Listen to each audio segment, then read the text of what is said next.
years before,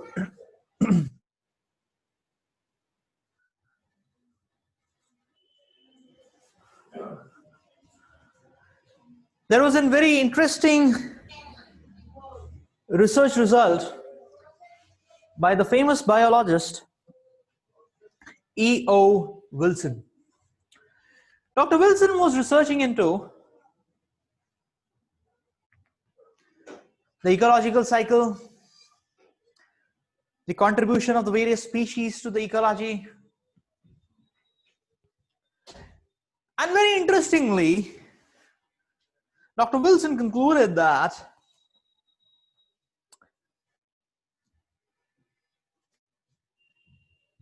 the world will be a much better place to live in if one species is eradicated from the surface of the earth. Which is that species?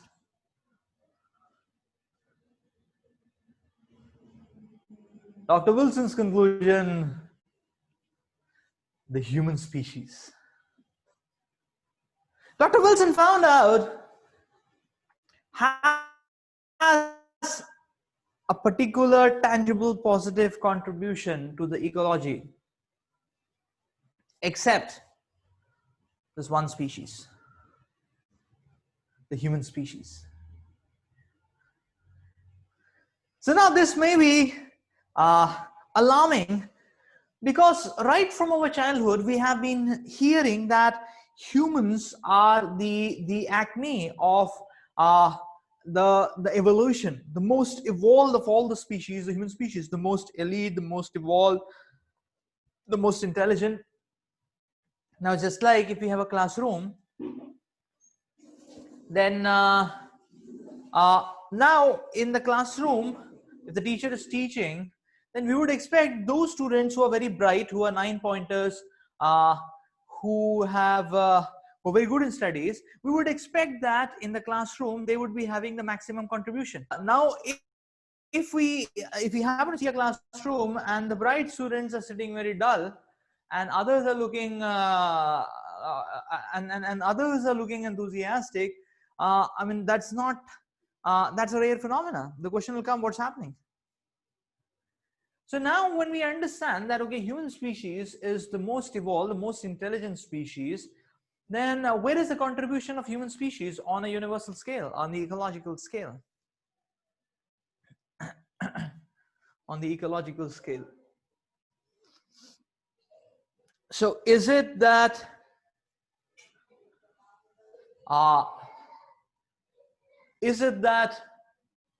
the solution by Dr. E.O. Wilson is absolute,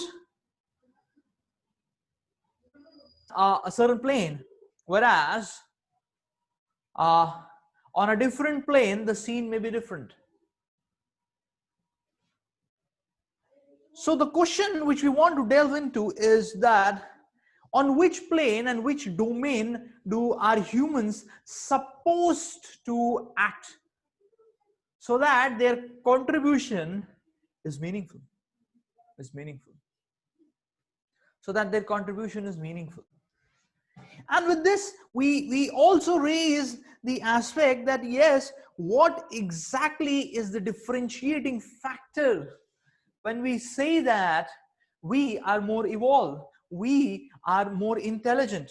What is the special prerogative of human species?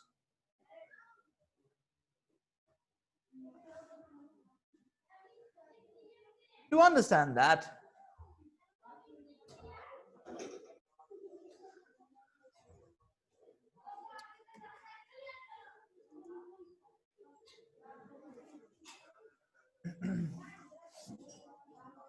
let's try to understand about goal, activities, the quality of activities, and therefore we raise the first subtopic of that, yes, how do we differentiate between humans and animals, to be able to delve into the special prerogative of humans. temporal scale and lasting scales. What is a transient goal and what is a permanent solution? And then we will study that how this the lasting goals as well as the lasting scale and this special prerogative is uh, uh, is nourished care profusely by uh, Vedas. Vedas. And how Vedas and science or a scientific mechanistic approach and Vedas can coexist to bring about uh, the best in our lives.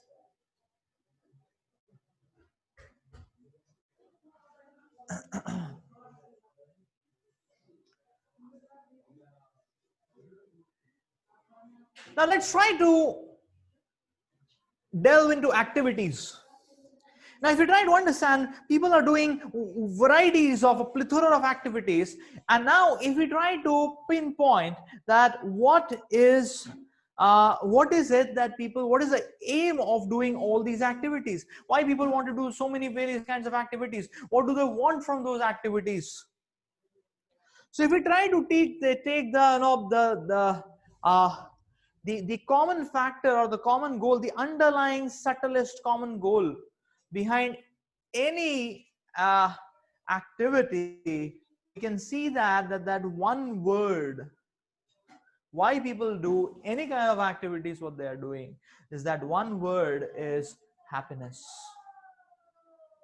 Quest for happiness drives mankind into these luminous infinite dimensions and directions. It's that same quest for happiness.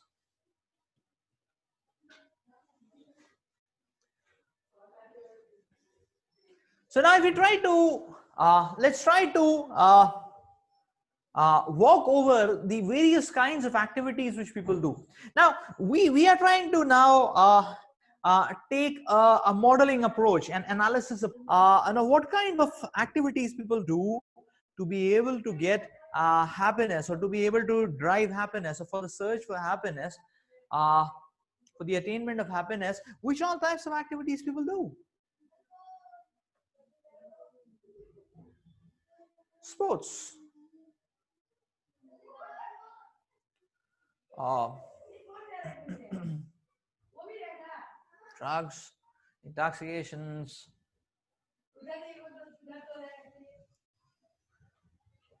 rave parties,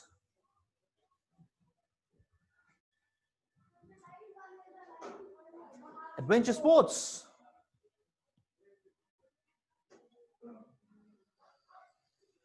fashions,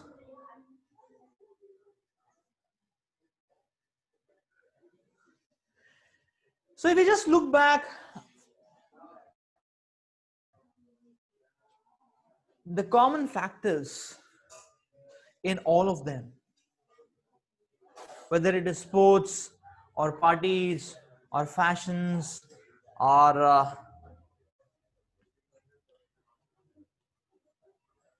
adventures, entertainment, the common factors in all of them, the building blocks of which all these activities are made up of. If we try to analyze this in its raw setting, and if we bear it open, then we can find that the drive for happiness is only being pursued. So it's a drive for these four kinds of activities: eating, sleeping, mating, and defending. So with this we come to the definition that yes, happiness means improved facilities for eating, sleeping, mating, and defending. Now, this is the common approach towards happiness, what Janta is carrying out. So, how is it so? Let's try to have a quick, let's try to see a quick correlation. Let's try to see a quick correlation. For example, now let's try to see a quick correlation. If we,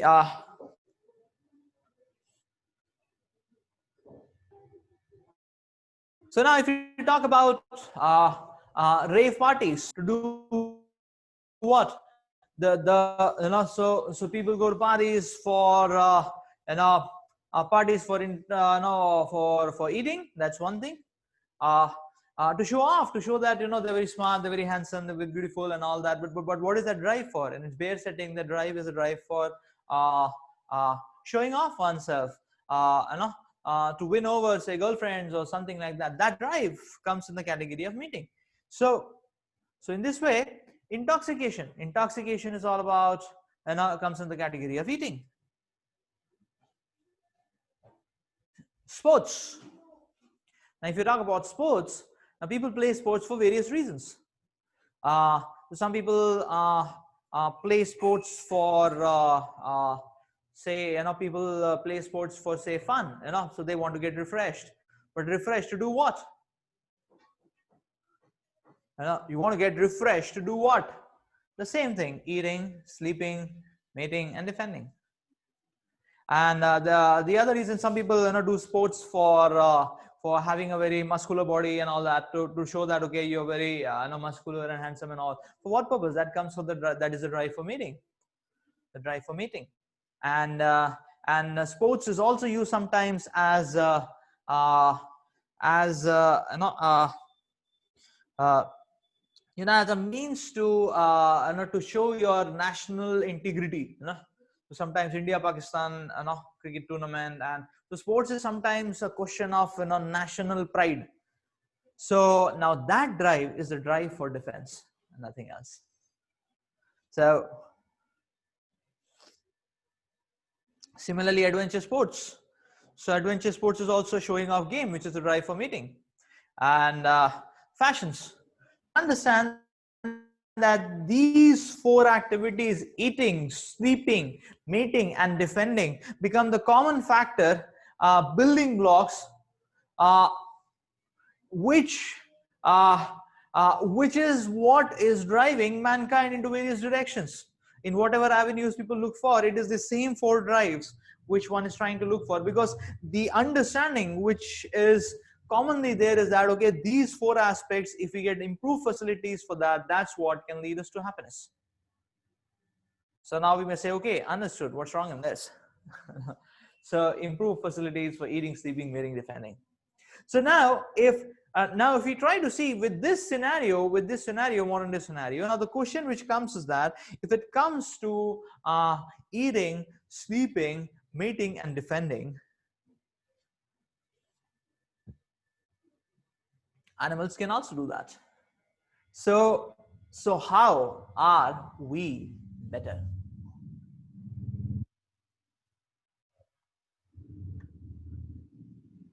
So how are we better?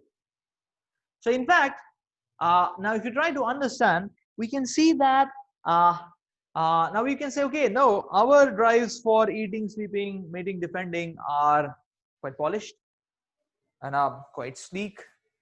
So let's say, for example, eating. Now we may say, okay, a human being may eat, in a 5-star hotel or a 7-star hotel, on a 360-degree rotating table, and with the 7-course meal and all that. And maybe on the other side of the road, outside that hotel, dog may be eating in some very basic and simple and raw settings actually. So now we may say that, okay, what's the difference? What's the difference? So the difference is here that that when we eat in a 7-star hotel, a 7-course meal on a rotating table, now by that eating, the amount of satisfaction and strength which one feels, the dog on the other side of the street, in having his very simple fooding, he also feels that strength and nourishment and satisfaction, with his food. What to say for dog? A hog can also feel that same kind of satisfaction in his sewage diet. And we may say, okay, what's the proof of that? The proof of that is that foods are not interchangeable. If you take halwa, a katori of halwa, to a hog, a pig, and you may say, okay, my dear, this is very good, because this is made with ghee, there is butter in it, there is ghee in it, there are dry fruits in it, cashews in it, everything is there. Please take it. The pig may just sniff it off. He may not, he may not be much interested in that. But the sewage attracted to. So this goes to show that. Now this is an interesting point, because it shows that various species have that programming of getting the satisfaction from a particular kind of food, and they get the same level of satisfaction what we are getting with when we eat rice, dal, chapati, sabji, or whatever permutations and combinations and transformations of that. So that's the point. So that means that simply increasing the complexities and flavors of the same items is not giving us a higher scale of happiness than animals. It's the same order of happiness. It's the same order of happiness. Sleeping. So you may say, okay, a human being may be sleeping in a 30-storied building, in one of the most posh localities in India, and he may be, sleeping in a space-age bed, which has, cushions, air conditionings, and maybe, some massage facilities and so on and so forth, like that. A person will be sleeping like that, and again, outside of his building, a dog may be sleeping in the footpath, like that. But both get up in the morning, they feel refreshed.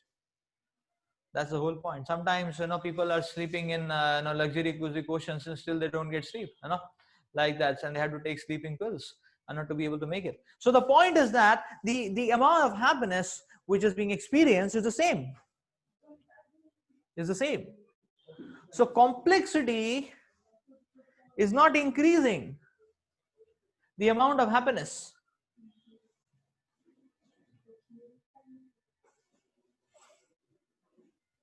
Mating. So again, humans may mate in very sophisticated ways. They may log into dating apps, and they may have very sophisticated protocols of how the whole how the whole friendship or dating and so on. Whereas animals may have the same drive in a very simple way. There is a particular season in which their mating instincts are activated, and then they have they take on to the mating activity. Now the point is that the enjoyment which animals feel and the humans feel is the same. What's the proof of that? The proof is that a dog will not be attracted to Miss World. If you show him Miss World, he won't be much interested in marrying her. Now we may say, okay, he won't marry Miss World. Yes, she dog. And we may say, okay, what is the she dog? The black and brown nose, and such a but that's where his programming is. That means he is satisfied. He doesn't want to interchange. So no interchangeability means that the order of happiness is the same. Defense. So we may be having big nuclear missiles, like that, and animals have their nails and teeth, but you see the drive is the same, is it not? So just like sometimes you see monkeys, they may show their teeth, and then they may show their nails, and like that they may show that I'll bite you, like that. And nations show their nuclear missiles, and they say, I'll bite you, and nuclear power, I'll bite you. It's the same drive. How are we different from animals? So animals also have friends. Animals also have fun.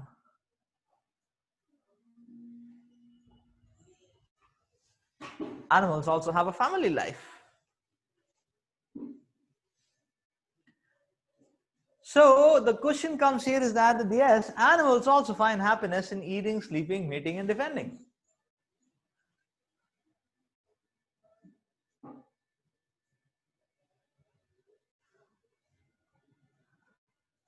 I think the PPT is gone. Shashank can come once.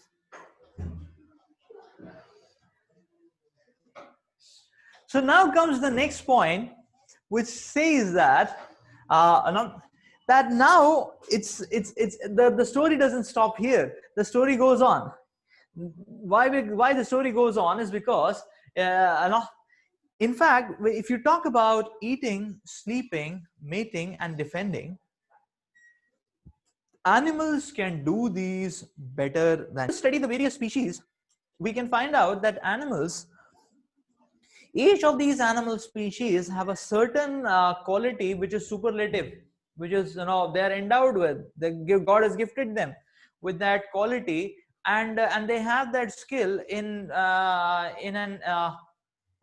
fashion which cannot be competed. Like say for example,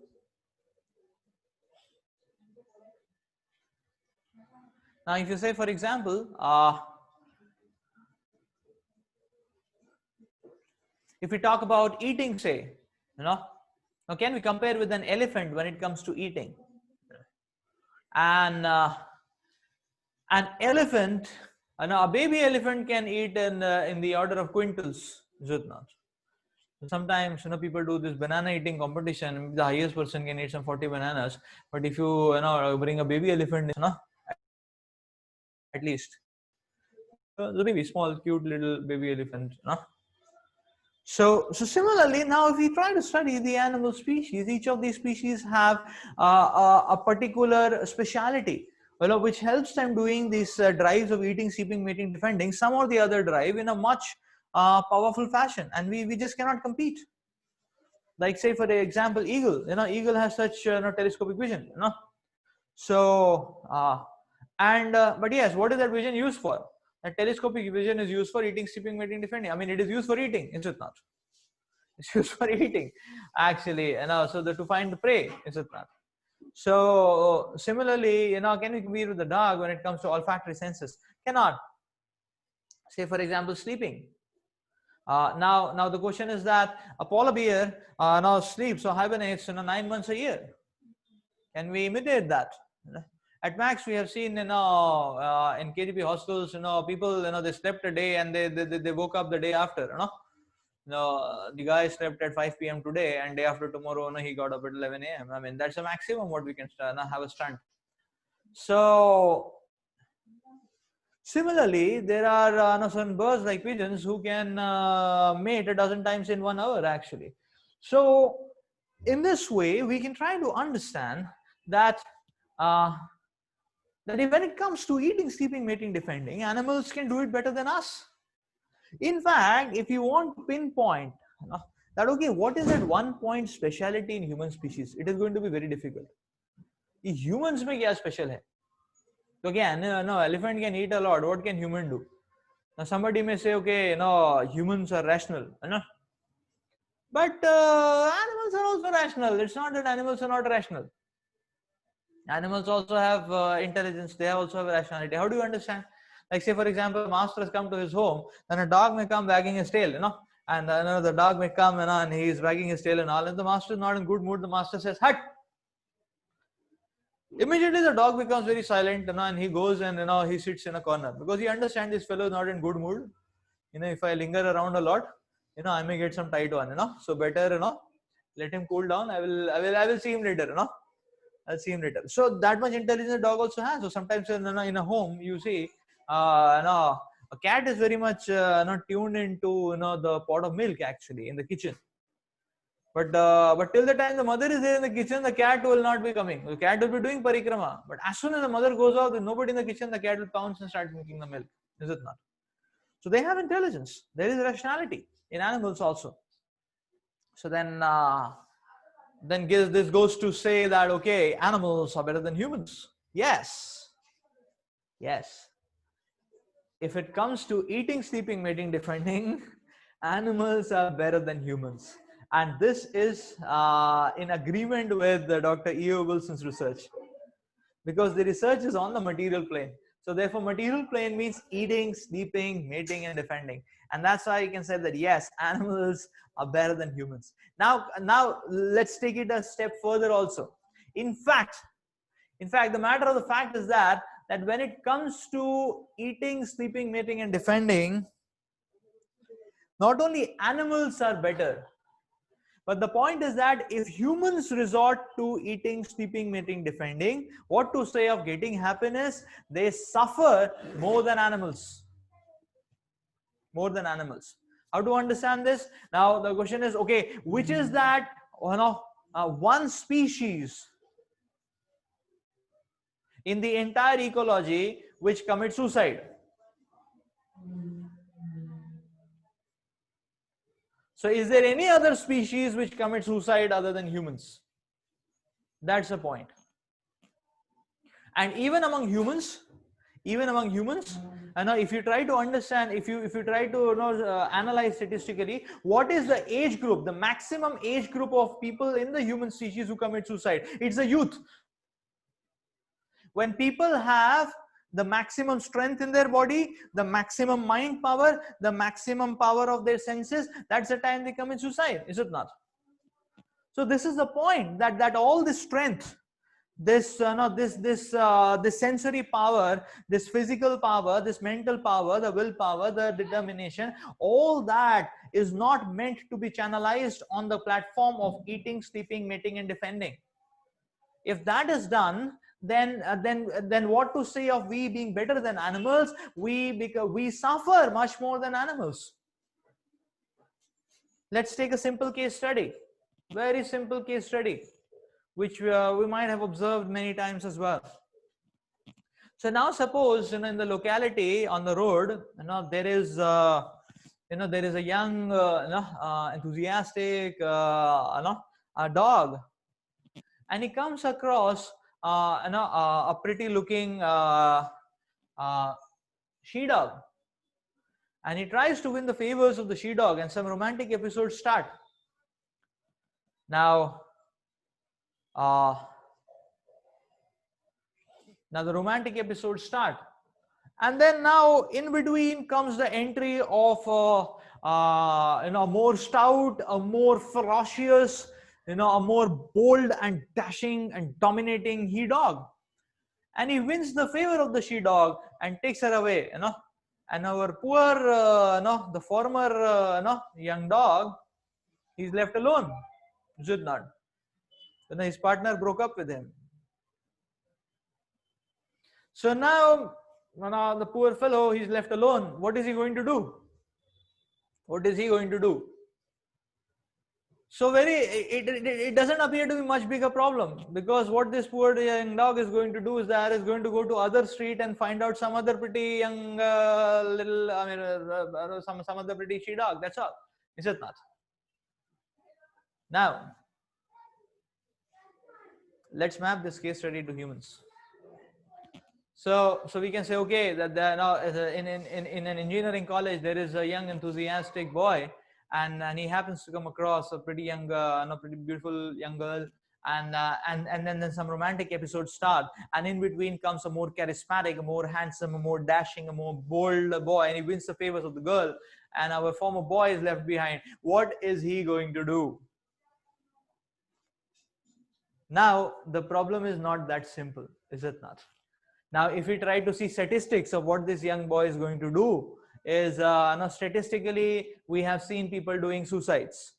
Statistically, people are doing triangular crimes, murders. So the whole gamut becomes, or people going into psychological, psychic convolutions and deconvolutions, and having and then becoming psychically deranged. That's what we see happening statistically. That's what we see happening statistically. My neighbor, my neighborhood, and when I was in school, my neighborhood bhaiya was there. He was very dashing, smart, enthusiastic. His girlfriend didn't even commit suicide. So this is what we see statistics. Now the point is what? The point what we are trying to highlight is that human energy is not meant to be limited to eating, sleeping, mating, defending. If we keep that as the only goal of our lives, then what to say of being happier? Humans suffer even more. So this is clearly the point that we are not meant for this. Our human energy is supposed to be utilized for a higher cause.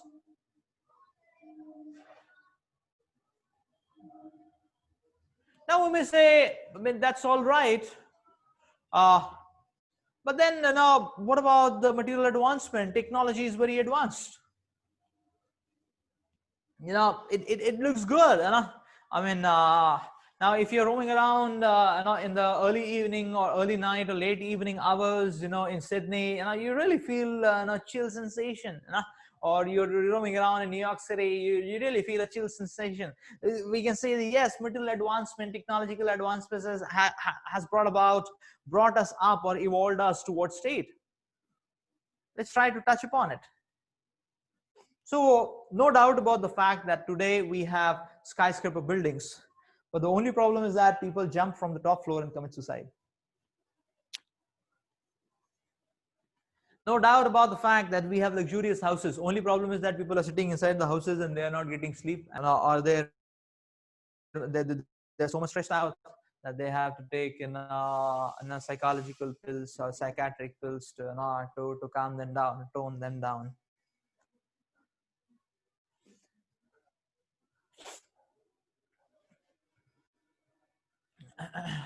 Similarly, there are no doubt about the fact that there are jet planes.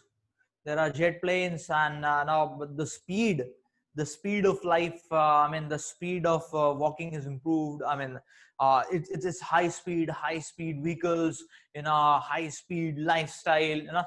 But when it comes to the heart, the satisfaction of the heart, somehow the speed is not there. It's a traffic jam there. No, there is no satisfaction of the heart. No doubt about the fact that there are these latest communication technologies by which you can communicate from here and there, hither and thither. There is so much of information which is flowing around. Only problem is that people still don't have enough information about how to end the stress, the emptiness in their lives, the insecurities in their lives.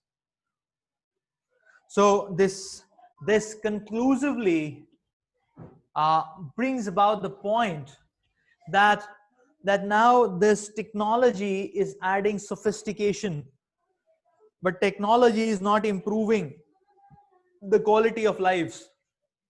Why? Because again, the point, why is this so? Because again, the point is that technology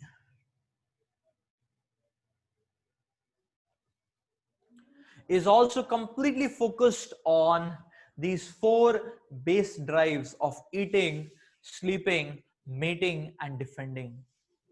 And because technology is also geared towards, in fact, we can say that, okay, technological gadgets are also simply a function of the eating, sleeping, mating, defending. That's all, F off. And because technology is just focused on that, there is dissatisfaction, there is anxiety, there is stress. The plane is wrong. Potentiality has to be exercised on the right plane. The plane is wrong. The plane of eating, sleeping, mating, defending is wrong. Even if you have gadgets, but as long as it is eating, sleeping, mating, defending, life is going to be empty. Now, let's quickly take some examples. Say, for example, say mobiles. People can talk. They can see. From here you can talk Australia. You can on a video conferencing and all that. So now the point is that okay. So now, is it improving the quality of our lives? Now we can see that now here we have to see that, okay, people can talk to anyone anywhere in the world, but what is the content of the talk? The content of the talk will decide the quality of experience. But statistically speaking, what is the content? Eating, sleeping, mating, defending. That's all. What else is the content? And now similarly, you can say, okay, airplanes, people can travel. Morning you can be in Delhi, night you can, afternoon you can be in Bombay, night you can be in Bangalore. So that's all possible. Is it not? Next day you can be in Singapore. So you want to go fast from one place to other to do what? It's the same: eating, sleeping, mating, defending. Similarly, say you can say, okay, entertainment, television, say for example. Now, the TV channels or televisions, So now we may say, okay, that's entertainment. But what kind of entertainment is that? What are you watching? What are you watching? Others doing eating, sleeping, mating, defending. Now, if you try to analyze logically, I mean, that is called as third class. Why? Because first class is you yourself are doing eating, sleeping, mating, defending. Second class is in front of you somebody is sitting and he is doing eating, sleeping, mating, defending. And third class is you are seeing some virtual electron patterns on a screen and some dots on a screen.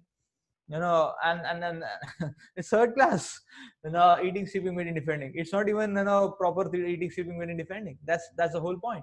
Similarly, we say, okay, space technology. People want to go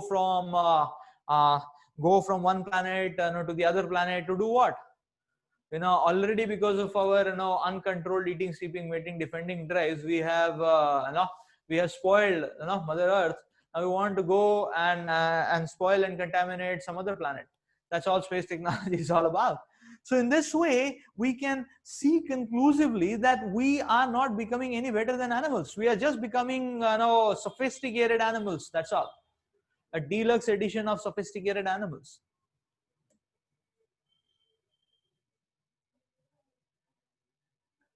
So what is it? What is it that makes humans superior to animals? Mahabharata answers this question for us. So this is a verse from Mahabharata.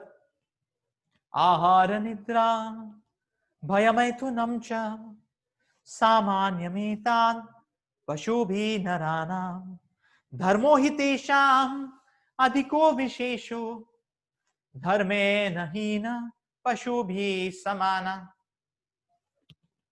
Mahabharata says ahar, nidra, bhaya, maithunam, eating, sleeping, mating, defending are the common factors between pashubhi naranam. Dharmo hitesham, it is the drive and the desire for dharma which qualifies a human being to be superior or different from animals. Dharme nahina, if you take away dharma, pashubhi samana, the humans glide down to the same level as animals. As animals.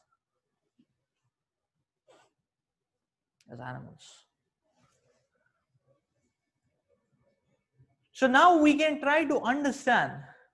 Now with this, we can try to understand that yes, why Dr. E.O. Wilson's research, doesn't show any contribution of human species, because the contribution of human species is not meant to be on the material plane. The material plane is simply the plane of eating, sleeping, mating, defending. And if we are simply channelizing our energies on that plane, then we are spoiling. We are wasting our human life. It's just like an IIT computer science pass out, sitting on a pan shop and selling pan. He's wasting his degree. He's wasting his intelligence and expertise. It's a shame situation.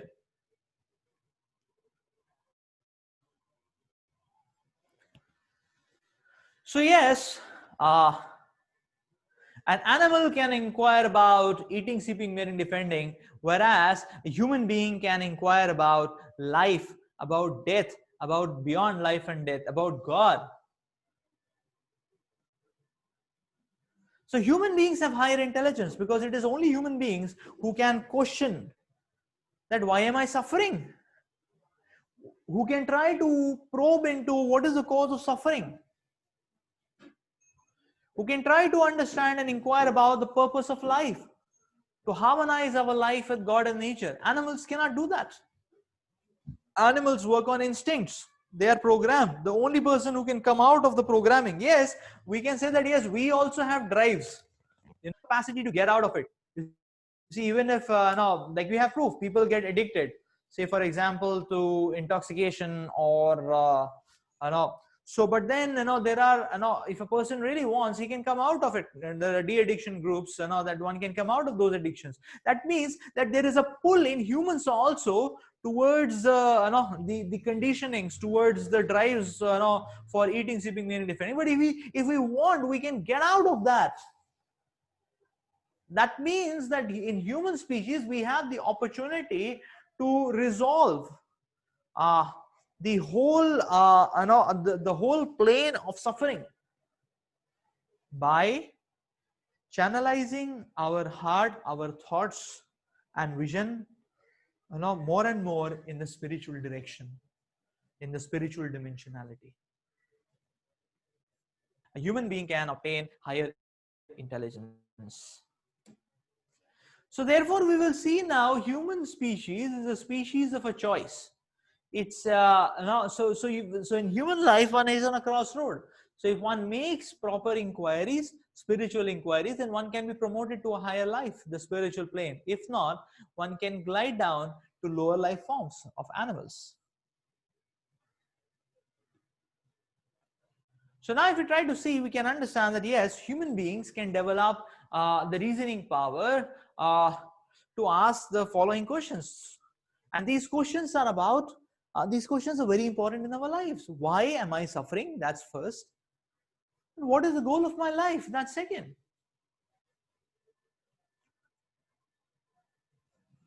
Why am I suffering?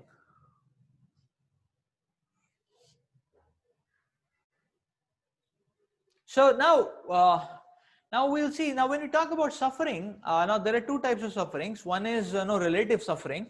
Uh, like say, suppose if I imagine that today, say, my mother has not cooked some food and I am feeling hungry, but because this is my imagination and therefore I'm crying because I am hungry.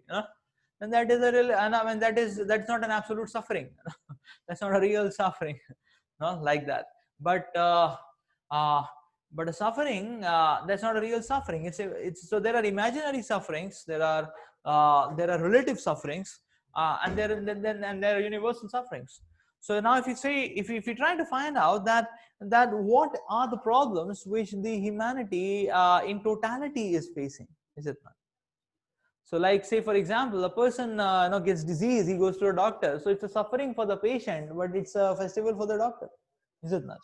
He says, no, so he may not say it, but he will feel wonderful, wonderful, keep getting diseased and come to me and keep paying the bills, is it not? So disease is a suffering for the patient, but a festival for the doctor, is it not? So here we are understanding that a problem is a real problem if it is common to all. Nobody wants it, but nobody can avoid it. And if we try to refactor our lives and come up with the real problems which the entire humanity is faced with, then we can see that there are 4 real problems of life.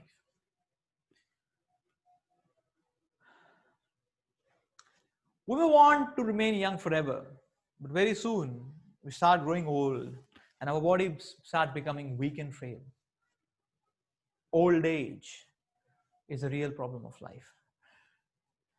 So old age is a real problem of life. So one Texas millionaire, he gave he gave around $20 million actually for research on how to stop old age actually, and many scientists were working on it day and night. They were working, and the industrialist, he was very keen to understand what's the progress, and there was progress. They were able to understand. But years and years and decades were passing, and then he was becoming frantic. He said, "What's your research leading to?" And then the scientists were making the scientists finally they made the statement. So by this time, this person himself was getting old, and now he was very much into the midst of the into the old age completely. And then the scientist's answer was that, my dear sir, we know now how old age comes. We can simulate it. We can show you organ to organ what transformations can take place. So we have really advanced in the research. I mean, because we can show a micro simulation of which organs evolve, whatever happens, degenerates, regenerates, everything and all that. Now there is only a slight problem. The only problem is we don't know how to control it. The old age is a real problem. In fact, you will see the whole cosmetic industry is running because of the fear of old age. So people don't want to look old, you know. If you know, so you see the point. The people become so fearful seeing white hair, so they want to dye it off, you know, so that they want to look very, you know. And people have these facelifts and, you know, what is this, plastic surgeries to, you know, hide off the wrinkles and all that. It's old age, the fear of old age. Yep.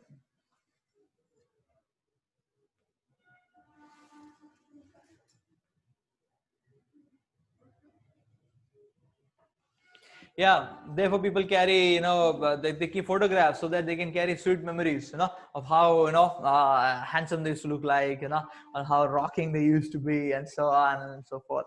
So that's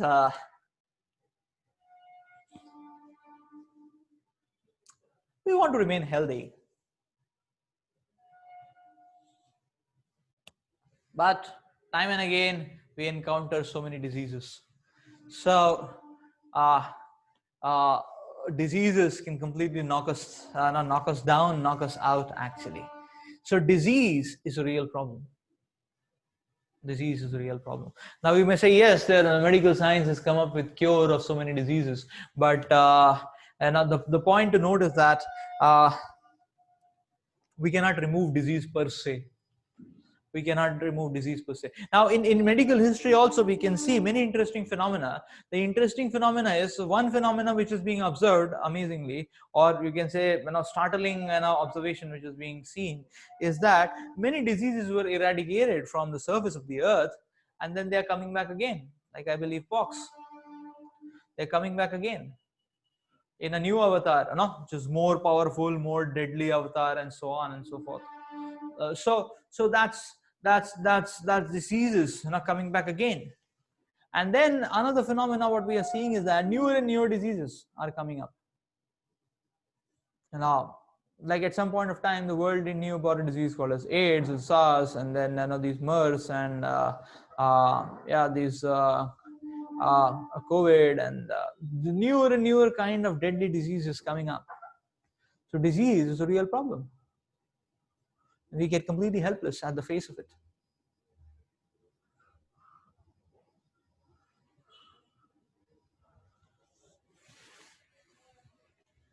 The other two problems are birth and death. Now, birth is a big problem actually. Why? Because you know, the entire process of birth is very painful for the child, very painful. Now, Bhagavatam describes it in great details, and even uh, Bhagavatam describes it in great details, and with all the sonography and all the biology research, you know, we can try to understand the child is packed up, you know, in the womb of the mother, which is a dark place, you know, and where all the various, you know, body fluids are there. Not the, you know, in one bag the child is there, another bag the excreta is there, urine is there, pus is there, everything, blood is there. So it's like it's, you know, and the child is arched like a bow, you know, in that dark confinement. In that sense, in a dark confinement, it's like, you know, sitting in a cave for 9 months. It's very painful, is it not? And it's not just a cave. No, it's not just a cave. If you see the body or the womb of the mother, it's not just a cave. It's like a sarvajanik shauchalay,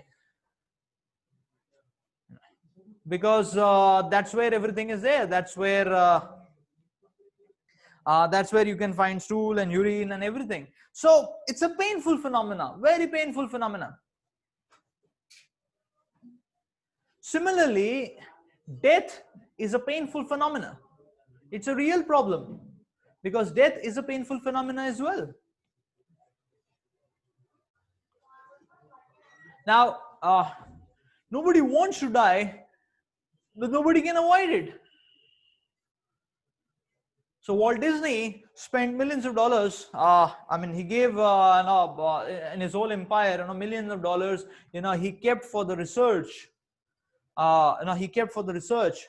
That not for scientists, that if somehow they can, you know, invent the technology to, you know, give birth to a dead man again. So therefore in his will he had written that his body will be preserved. So his body should be preserved so that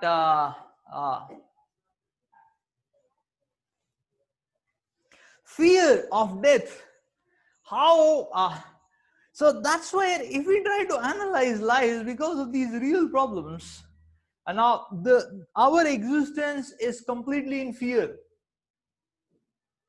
Our existence is completely in fear. So many times, person is fearful of old age, is fearful of diseases, is fearful of death. Where is peace, tranquility in life? It's all a game of fear. Now we may say that that's all okay. When a birth is once in a lifetime, death is also once in a lifetime. Disease maybe once in a year or so. That's okay. And old age maybe some 15-20 years of life. That's okay. Other time I can squeeze out enjoyment. I can chill it out. That's what people may say, that yes, I can have fun the other time. I can really squeeze out happiness at all other times. But unfortunately, this world is not a picnic. In simple words to say. Why? Because these are okay, one-off events, but there is constant serving at all points of time. There is constant serving of troubles, unexpected events at all points of time, so that we are so much so, or you can say that therefore so much so that we can say that that term is appropriate, nagging. All our lives we are nagged with problems and troubles. It's a nagging pain, it's a nagging misery which doesn't leave us all through. So therefore the Shastras describe this as klesha, and the scriptures give a very gives an apt classification of this. The scriptures say that yes, at every moment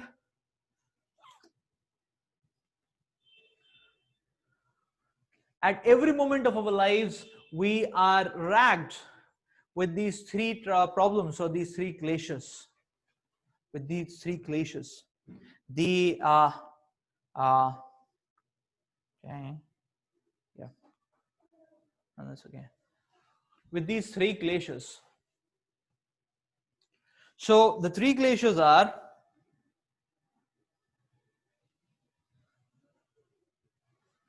Adhyatmic klesha. Adhyatmic klesha means miseries because of our own body and mind. So when nobody is there to trouble us, actually speaking, many times, or you can say almost most of the times, there is nobody needed to trouble us, because human species is a self-troubled species. It's a self-troubled species. Miseries because of one's own body and mind. So there is no problem. But if there is no problem, people imagine problems. And therefore the biggest problem is the imagination of a problem. The problem is not a problem, but the problem is the imagination of the problem. And if you try to see, now this is a very severe aspect. Why? Because it's now, and we will see that all like in life we can see the greatest amount of trouble and misery which people experience is in relationships. And in relationships, why in relationships? Even if the other person is not at all reciprocating, because one imagines, one understanding, misinterpretation, the misunderstanding of the other person's heart, motivations, activities, misinterpretation, misapplication, and wrong retaliation. Is it not? In this way, one adds on and fans the problems in such one expands these problems exponentially.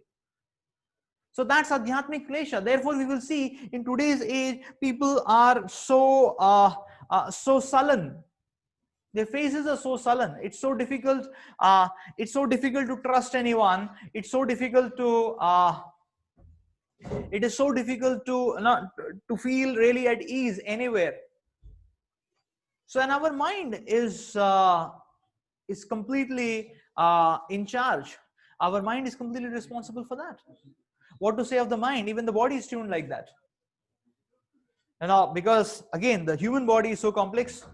Anytime, anywhere, some or the other problem starts happening in the body. Some day the head is aching, the other day, the hand is aching, the stomach is aching, the back is aching. Uh, so, uh, so the whole point is that we see our lives being racked with adhyatmic klesha all the time. Like one time, one news reporter was taking an interview of of one of the richest people in the world, and the television reporter, he was asking, "My dear sir, I'm just asking a question. Don't mind it. Don't take it wrongly, But just I'm asking, has there been any moment? I mean, there may not be any where you really felt very tortured and it was a very agonizing moment." And this person, he said, "That moment I experience every day." So what's that experience? So he says, okay, when I go to the washroom to pass urine, actually it pains so much as if I feel like dying, but I cannot die. So that's body, adhyatmic klesh.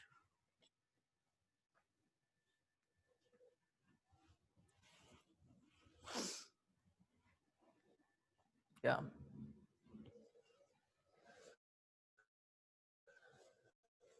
The second type of klesha is adibhautik klesh, miseries due to other living entities.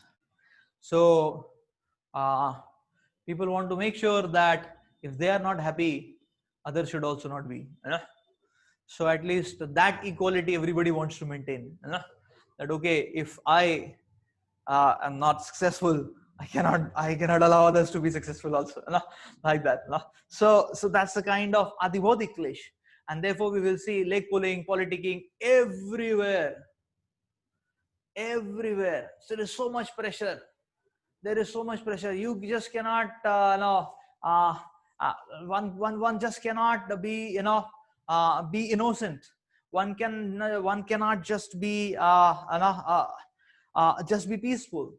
Adibhautik klesh. Misery is because of other living entities. Like I believe 1970s, 80s, one of the richest people in the world was Rockefeller, and his own son, he was doing a PhD on tribes, and he had his own chartered plane, and he went to some area and he was clicking photographs with the tribes, and they all surrounded him, and they caught him, they cooked him up and ate him up. So and and it was and his father was being questioned, and his father said, now every moment of my life there is no meaning of my life, but there was only one fellow for whom I was living and all that. Every moment is going to be a reminder of this torture which has happened to me and all that. So the point is that other living entities, this is what this world is. Yeah.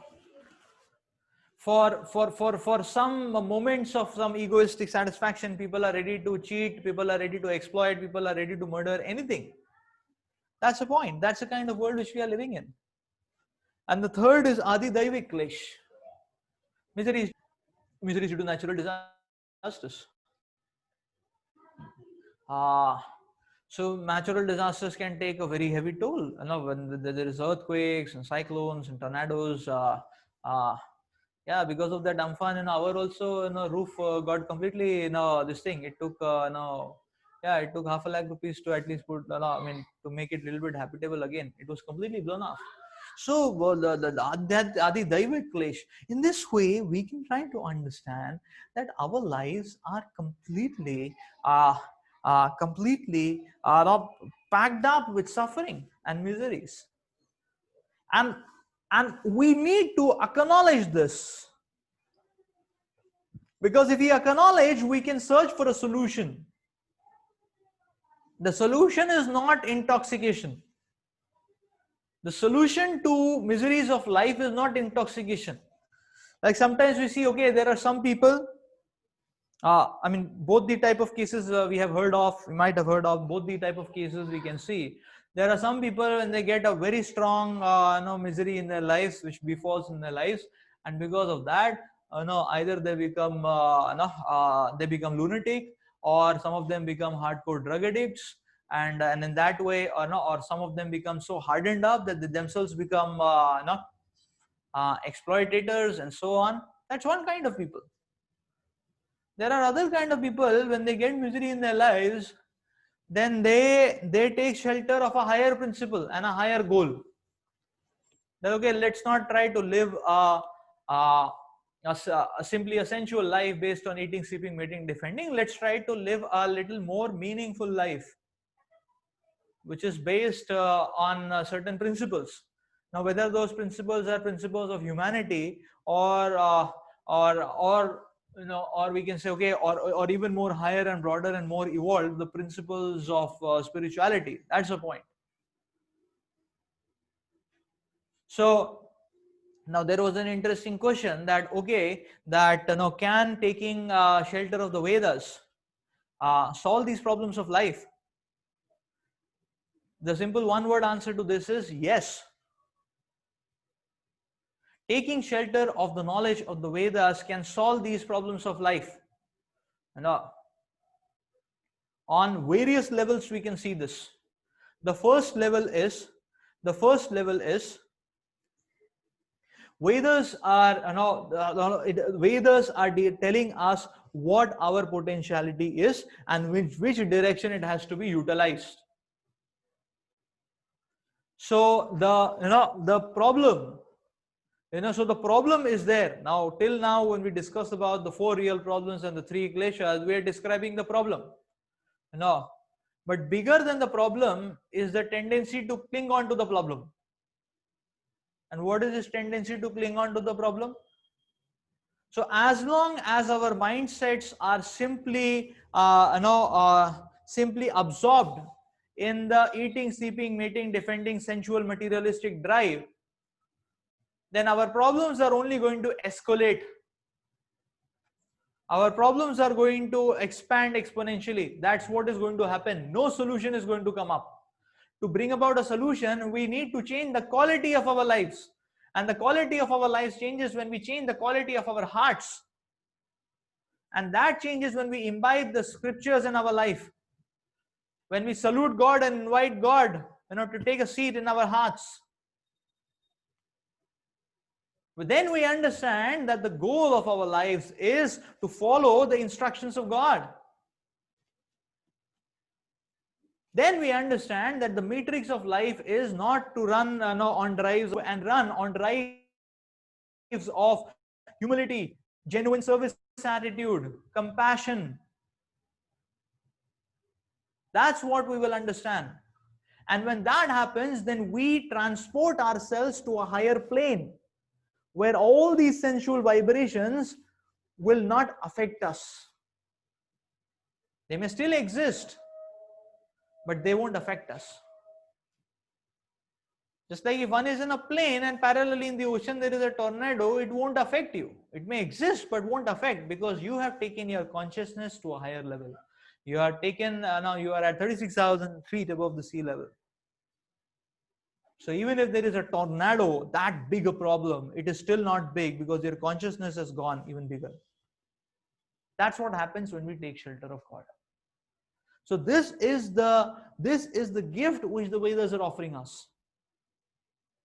This is the gift which the Vedas are offering us. And if we have this consciousness, then we will understand also that now if we have this consciousness and if we resurrect our spiritual identity in this way, then what is going to happen is that even externally, these miseries and obstacles which are coming will soften and cease. Because as we had touched upon that before, that much of these miseries come because of karma. And if we set right our behavior and we become responsible enough, then the punishment is going to soften. So that's what happens. That's what happens. Now immediately we may question that, yes, death will take a toll on everybody. Yes, death takes off the material body. And a material body is a possession of ours. And material body is not our be all and end all of identity. So our eternal identity, then death may take off the material body, but one has activated his spiritual settings. And therefore, even uh, death cannot trouble. So what is death? Death is just like, you take admission in a school, then after class 12th, you can say that, okay, I mean, if it is a class and it's a school till 12th, then when you passing out is the death ceremony. That's all, is it not? So after clear class 12, you're thrown out of the school. I mean, in whatever polished terms, the activity is the same. You're thrown out of the school. They say, okay, get lost. I mean, move ahead. No, that's what they say. All the best means move ahead. Get out of here. So that's, I mean, uh, it's just play of words, but the activity is the same. That means you are done with the school. Now, if you say no, I'm very attached to the school, I'll keep sitting here. No, people that will be taken as lunatic, is it not? It will be taken as crazy. That's the point. So now, when we, so that means that going on graduation, after that you have to move on. Somebody who's sticking on is seen in very derogatory terms. That okay, this fellow 8 years is in undergraduate only. Shame, uncle fellow. Like that it is seen. So now the point is that, so the lesson here is what? If you have to go out from one setting, then that means that before you are thrown off from one plane, we need to plan that where will I land, is it not? Just like in schooling, people plan that, okay, where should I take admission in a college, which stream, whether it should be science, it should be commerce, it should be engineering, it should be biology, it should be space. I mean, what should it be, is it not? And then one has to prepare for it, is it not? So before the class 12th certificate comes, people get the admission calls to their respective undergraduate colleges, is it not? That's the common trend. Somebody wants to somebody wants to chill out, then he has to he suffers in his career. But that's a common trend, is it not? So similarly, the death of this body, the end of this life of this body, well, before that one has to prepare for his next life. And the Shastras tell us why to keep taking material bodies. If you activate your spiritual body, then you don't need material bodies, is it not? Just like if somebody is having a crippled leg, he may need an external support to walk, like that. But if your leg becomes okay, then you don't need an external support to walk. That's the point. So we are needing these material bodies because we are paralyzed, handicapped existence actually. But why taking shelter of the Vedas, we can cure this handicap. And therefore, we will not need these external supports. So that's what Vedas are offering us.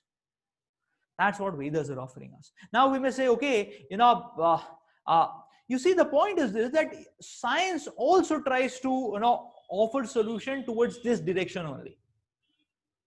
It's not, the goal of science is also same, mitigation of suffering, mitigation of pain.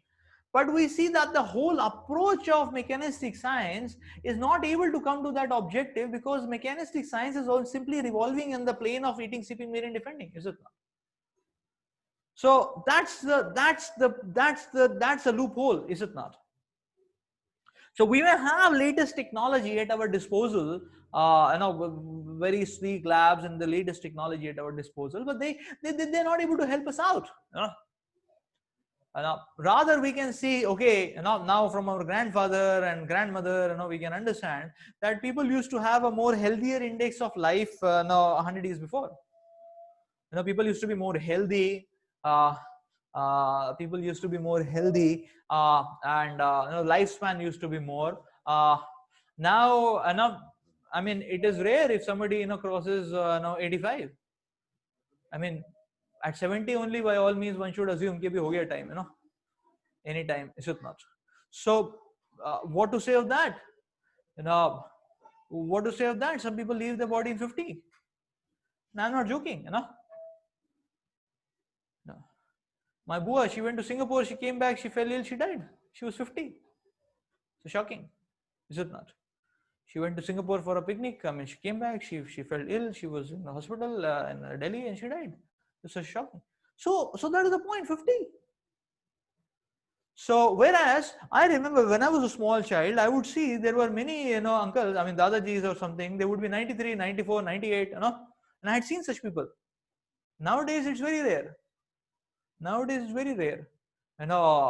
seeing. So that means what to say now, on one hand, from 100 years and now, our technology, medical technology is advanced, but people are not healthier. This goes to prove that the direction in which the gadgets and technology is driving, that domain is not a permanent domain, lasting domain. Therefore, what is happening is that the solution which is being offered is not a permanent solution, but that solution which is being offered is like a stopgap solution, temporary solution, is it not? That's the whole point. It is a temporary solution.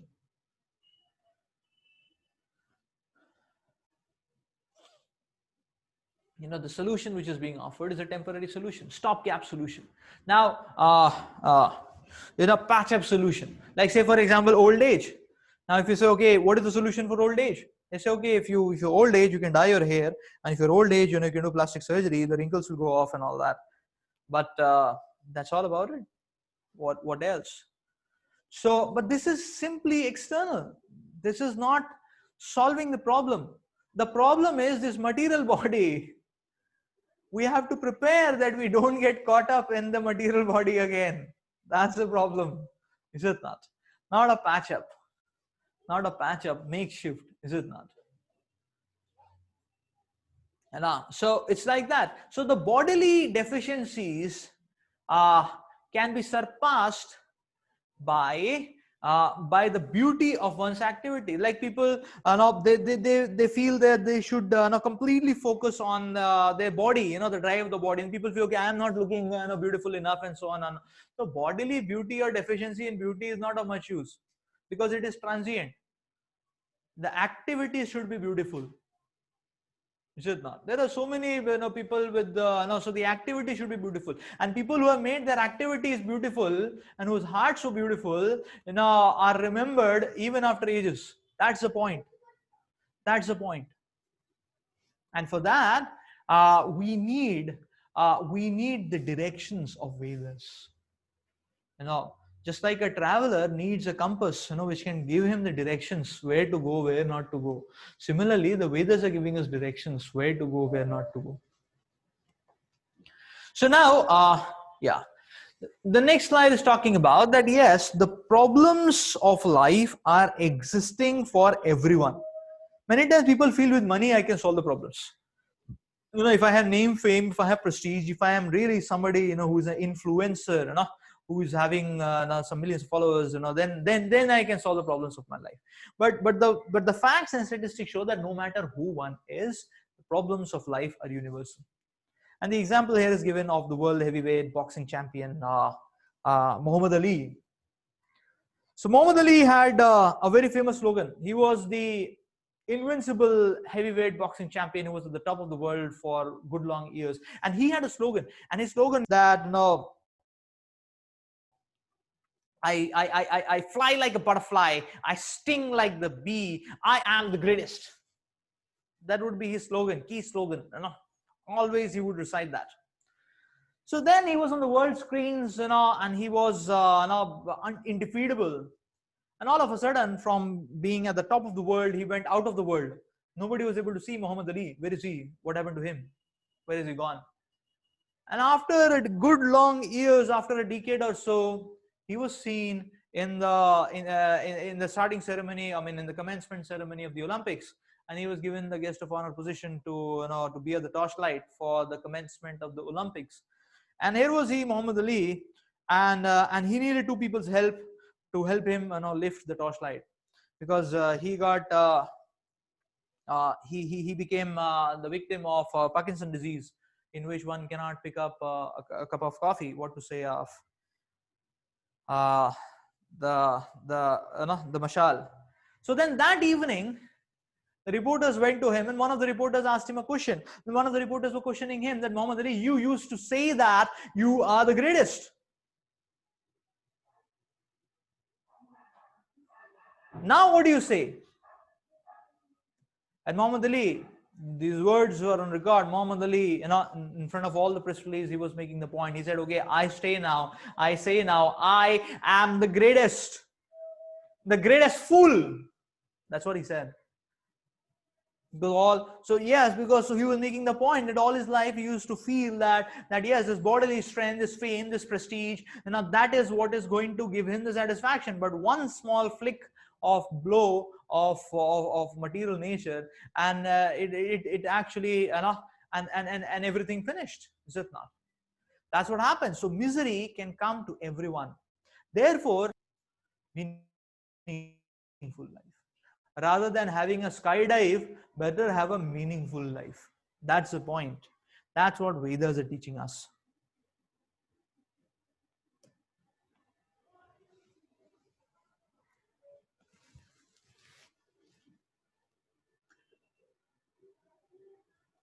Okay. And this has been, okay. Yeah. So the point is that everyone suffers through these problems of life.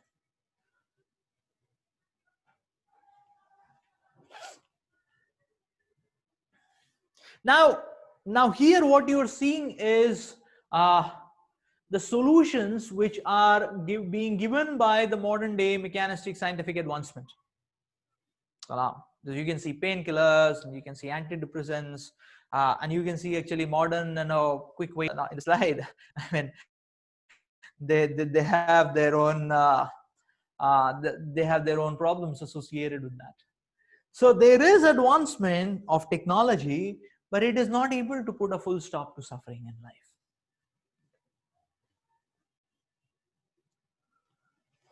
So one scientist one time had a comment that, okay, now man can now fly like a bird in the sky, and he can swim like a fish underwater in a submarine. And another person said, yes, my dear friend, only thing is that we are not able to walk on land. Why? Because no. So so why? Because yeah, because of jams, is it not? Because of no, so the staying on the land is because of pollution. No, so that's what is happening. So very interestingly, what you see in the slide is a place in the United States where there is a mountain of 6 million tires, and this entire area there are toxic not toxic. The entire area is completely toxic. No vegetation grows here. I mean, this is what modern day advancement gives these kind of amazing, amazing presentations, is it not? So that's what it gives.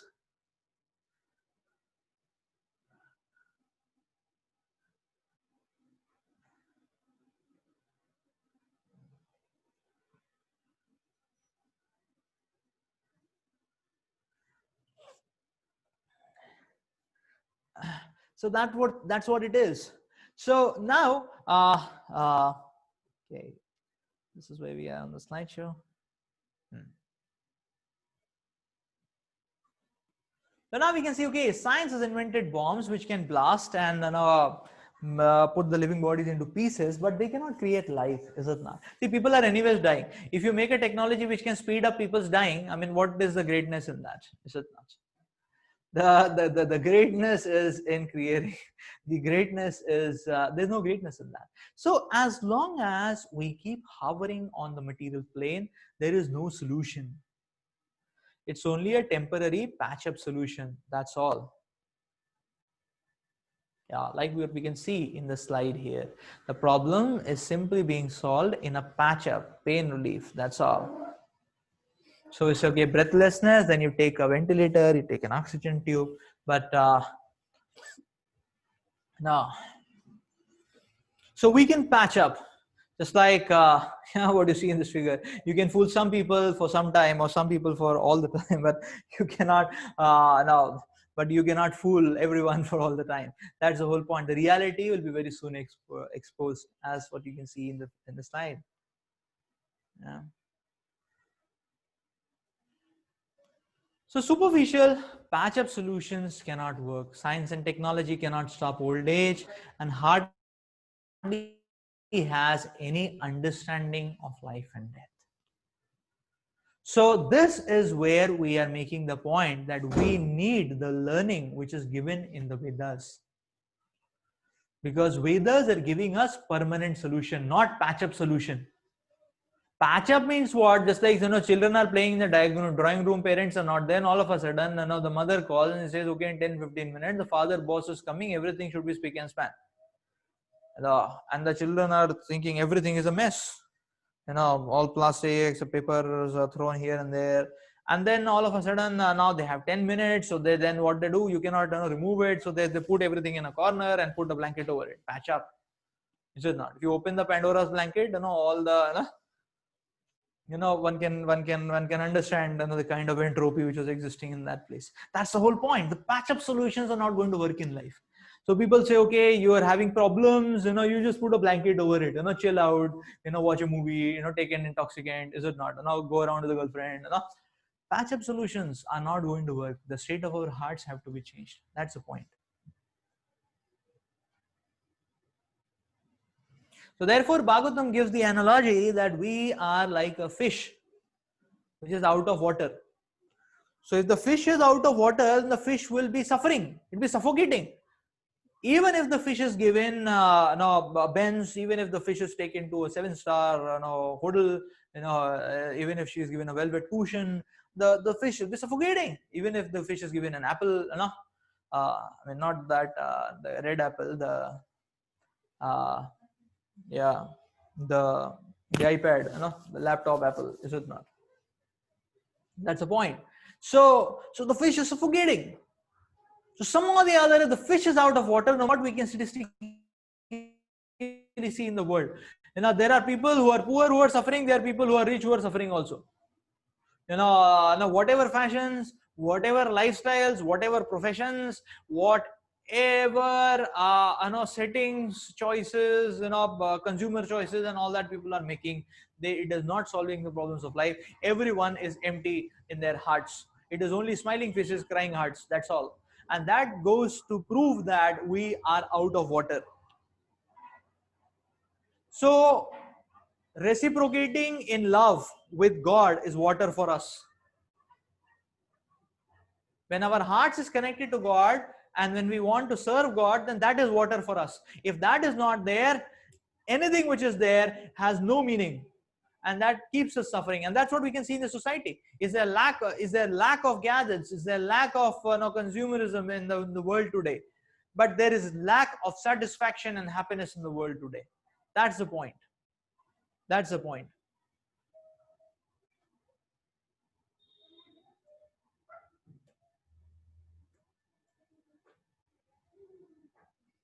So therefore, the wise believe in God. The wise lead their lives, according to the laws of God.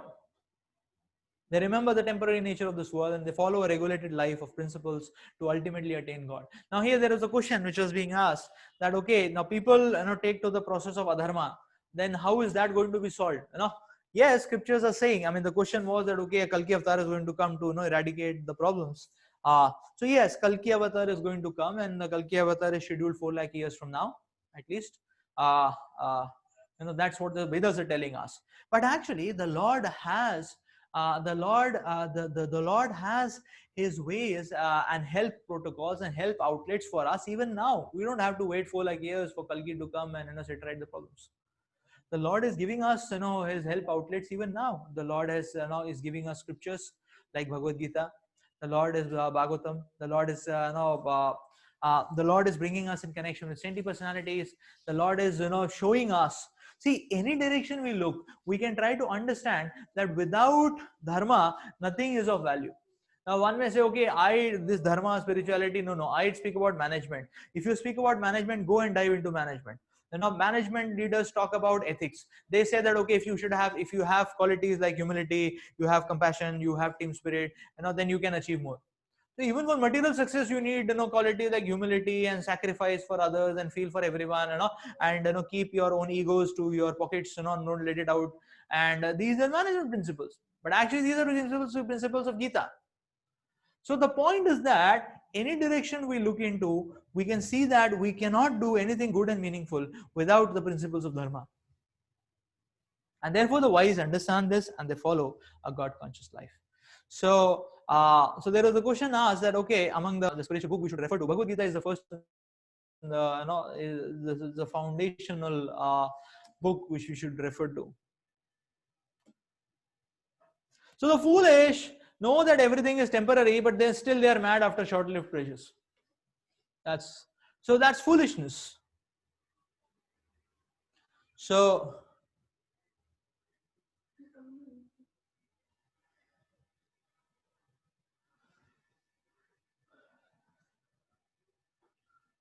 we want to lord our material nature and to control things without caring for God, who is the real proprietor and controller. And that's why everything is topsy-turvy.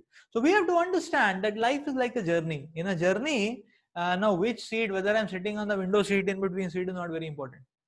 All of a sudden you will see, various people are sitting together, some people are missing. So the journey should be to a meaningful place, is it not? That's the whole point. We are all going to grow old. We are all going to die at some point of time, like that. But while we are alive, what is the quality of our activities which we have done? What is the contribution which we have done for humanity? What is the service which we have done for humanity and God? That is what is going to make our resume. That's the whole point. That's the whole point. Say everybody passes out of IIT, but the point is how much you study is reflected in your CGPA. So one will say, okay, 4 years, but if it is 5.5, then it's a very star resume, star, bizarre, kind of resume like that. But if it is 9.5, then everybody will say, yeah, this man, he did something quality, is it not? So similarly, what is the resume, what is the CGPA of our lives? That is what we should be focused on. And the CGPA is decided by the heart, by our activities and behavior, by the qualities which we have, by the contribution which we do, by the service which we offer for humanity and for God. That's the point.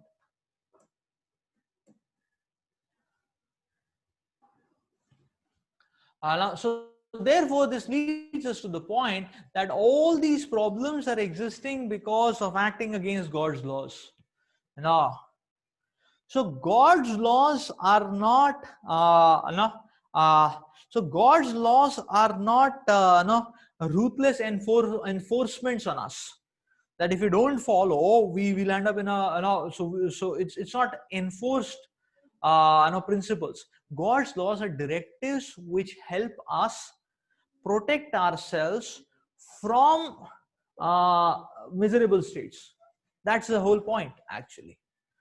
So enforcements. So the whole point is that we have to understand in this material world, although God is in control of everything, but the Lord has given the handle of our lives in our hands. No freedom. But because God has given us freedom, there is no enforcement. So therefore, the God's laws are in favor of all of us. That's what we have to understand. It's not enforcement. It is tips and directions so that we can utilize and make the maximum benefit. Like Bhagavad Gita 3:10, the Lord explains that the Lord has created this world, and along with the creation of the world, the Lord has given us yagyas.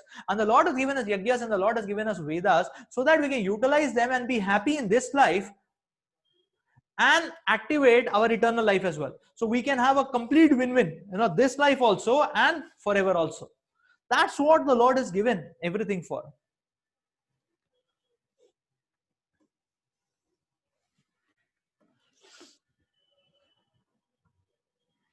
So therefore, we have to understand. Now, as Lord Krishna is explaining here to Arjuna, that you are not this material body, you are the imperishable soul. And therefore, when we understand about, and therefore the Lord explains in Bhagavad Gita 8:15 that,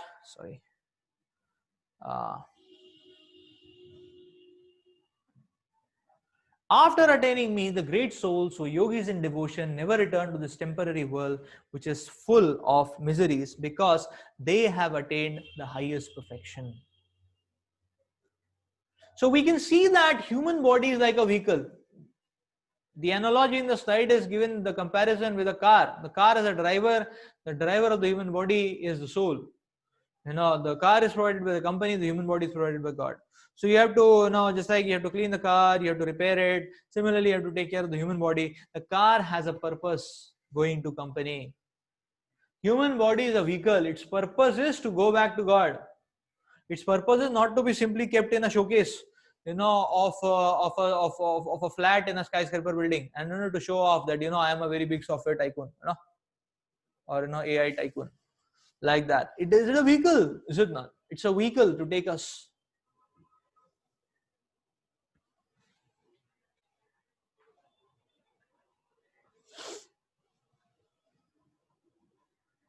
So yes, uh, so one has to understand that God should be the goal of our lives. The Shastras give a nice analogy of uh, a bird in a cage. Now, if a person, he polishes the cage, make it gold plated, and but he forgets to feed the bird inside, the bird is going to die. So similarly, if one simply focuses one's energy, the body is like the cage, and everybody is just focused on, obsessed about polishing the cage, but the real bird inside the heart is dying of starvation, because God consciousness is food for the soul. Is food for the soul. When we, so sometimes people say, okay, why to chant the names of God, why to chant mantras, why to because it's food for the soul. That's the point. Connection to God in various ways, means and shape and form is food for the soul. So when we don't eat, then we become cases of malnutrition. So malnutrition in bodies reflect in the form of disease. Malnutrition of the soul reflects in form of mental imbalances. That's why in today's world, because of the massive drive for atheism and materialism, because of that massive drive, stress is at its peak. Hypertension is at its peak. People are so tensed up. You touch them, they will blast.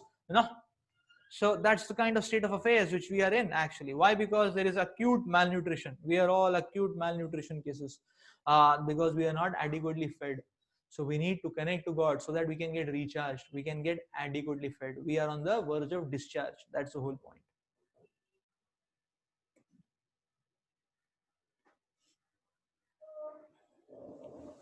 Yeah.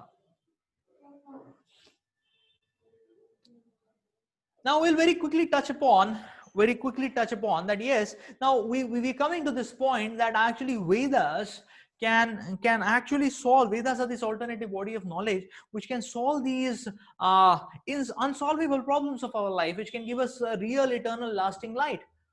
Now the quick point which you want to touch upon before we close today is that in fact Vedas are there. Vedas are like a mother. Vedas give us everything. Vedas are giving us everything, from the material to the ultimate plane. Vedas are giving us everything. It's just like a mother. It's just like a mother. So even the child obeys the mother, then the child's destiny will be much better. Should not. That's the whole point.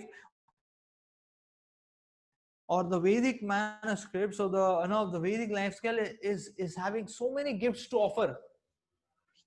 On the first plan, people may say, okay, I don't believe in Vedas and all that. So modern day man is very quick in making commentaries on Vedas, like that. But despite all these commentaries, modern day man is very expert in utilizing the favors which Vedic texts are giving. Uh, so how much weightage people give to say say for example Vedic mathematics or Vastu Shastra. People give a lot of importance to these things, is it not? Similarly, this the whole concept of ethics. Then even these on the material side, the Vedic manuscripts which are talking about material compositions, metallurgy.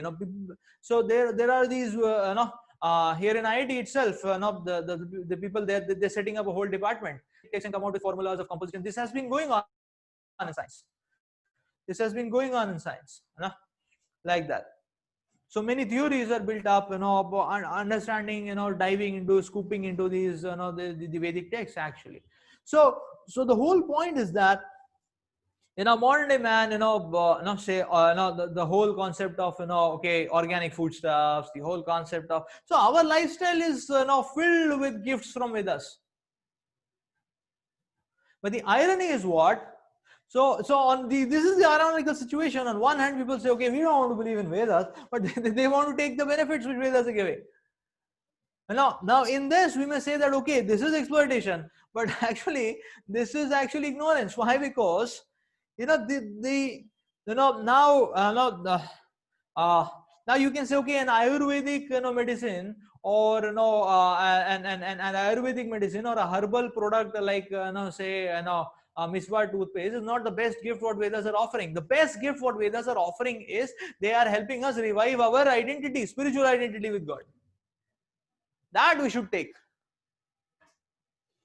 So yes, on the material side also Vedas have given a lot of no, the Vedas are giving a lot of gifts. Like one such example, Vedas have given us so much predictions about great personalities. The Buddha has been predicted, Chanakya has been predicted. Their names are mentioned in Bhagavatam. We can refer to it. And what we have written in the slideshow is the verse numbers where the names are mentioned. So Jesus, Muhammad, Lord Chaitanya. So Vedas give these predictions. There is advanced knowledge in the Vedas, and we can see much of the Vedic truths which are mentioned. It took science a good amount of time to come up to. Like say for example, plants have life. Jagdish Chandra Bose figured it out. But the Vedas are talking that life exists in all forms.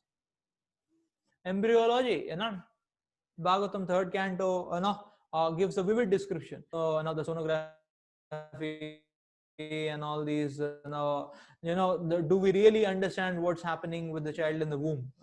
Like that. It's only a few decades before. But Bhagavatam, third canto gives a day-to-day description of when the head comes, when the legs come, when the nails come, everything.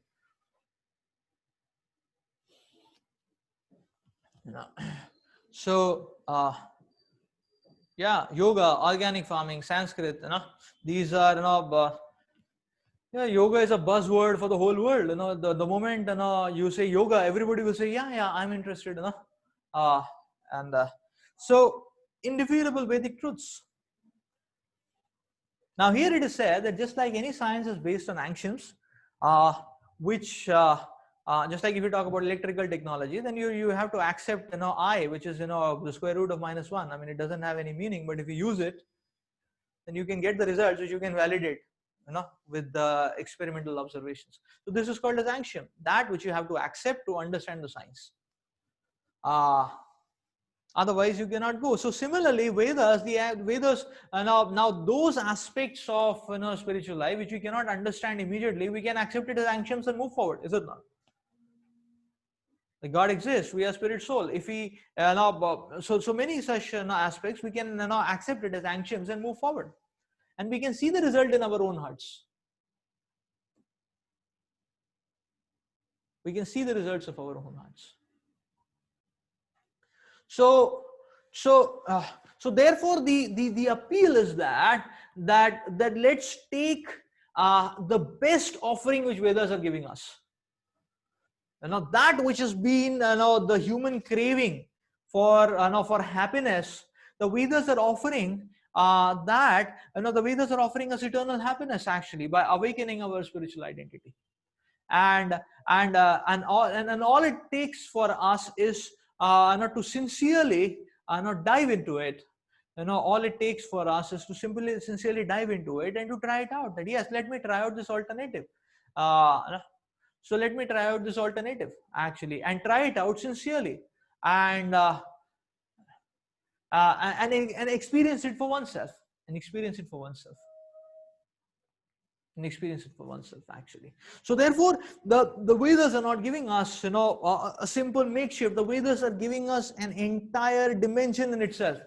They're opening up an entire dimension in itself actually, an entire spiritual plane which takes us above actually those which takes us above and beyond all these disturbances of the material miseries. We'll stop here.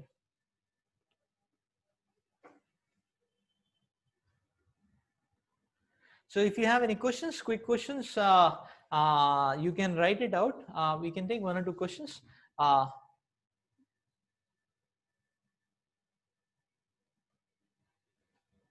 Yeah, some of the questions which popped up, I had tried to answer during the session itself.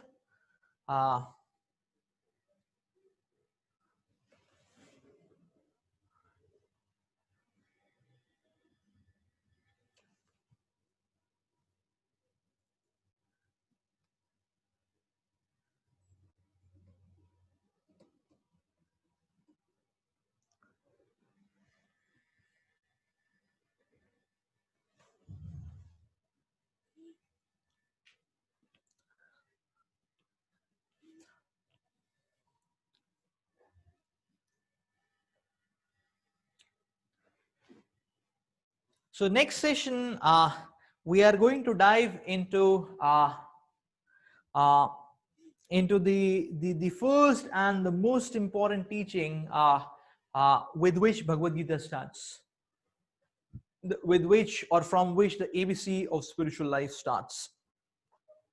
So so that is a dimension we are going to explore, the spiritual dimension we are going to explore in the next session when we discuss about the science of reincarnation, uh, uh, from a scientific perspective, from a research perspective, and from the entire understanding of what is the spiritual plane all about, and how do we ascend to this plane. And yes, next session we also want to introduce to all of you the first experiment which you can do. Another the first experiment on spiritual sciences which you can do at your own places, and see how the spiritual nature gets awakened, how the spiritual nature gets nourished and awakened actually. So all that in the next session. I thank you all very much for your patient hearing, and we'll meet again next week. Thank you.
ये कोई question पूछा है bro अभी पूछा ये record कौन पूछा है